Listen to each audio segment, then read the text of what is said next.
missing farm-to-market roads ang nadiskubre ng Department of Agriculture sa Davao Occidental. Ang kontraktor ng isa sa mga ito, kumpanyang pagmamay-ari ng mga diskaya.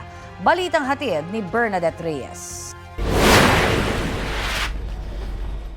Sa inspeksyon ni Agriculture Secretary Francisco Chu Laurel Jr. sa Davao Occidental noong isang buwan, nagulat siya sa kanyang nadiskubre. May mga farm-to-market roads na ginagawa pa kahit dapat ay natapos na noong 2021 pa. 3 days ago, araw lang.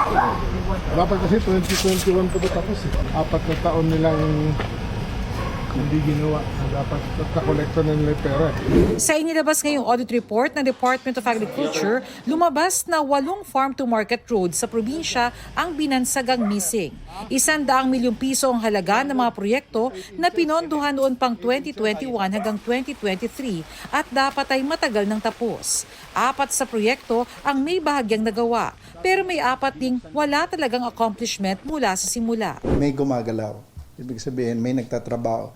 When in fact, these projects were funded 2021, 2023, where the budget is already lapsed. Pilit na hinahabol talaga para hindi makita na may problema. Ang tanong doon, anong pondo ang ginamit? Sinong contractor? The same contractor pa rin ba? So we don't know. Kabilang sa mga proyektong may bahagyang nagawa ang pagsesemento ng National Highway sa Barangay Sanghay sa bayan ng Malita, Davao Occidental na 12 million pesos.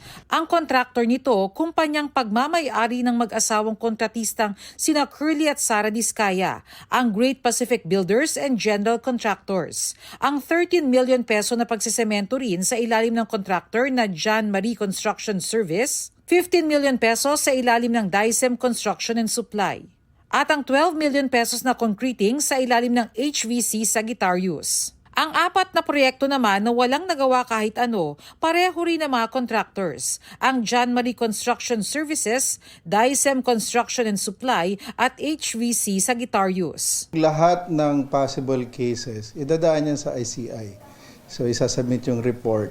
Dapat managot talaga yung may pagkakasala dun. Ayon sa DA, pondo ng kagawaran ng ginamit sa naturang mga proyekto. Pero Department of Public Works and Highways ang implementing agency. Nasa kanila na yung pondo eh.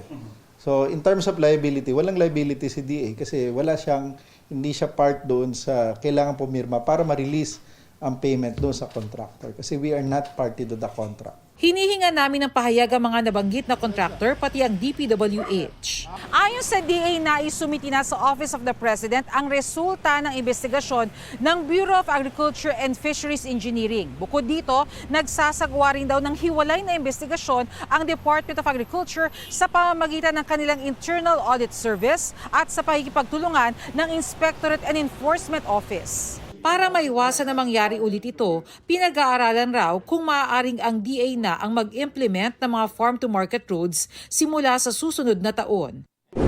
Bernadette Reyes, nagbabalita para sa GMA Integrated News.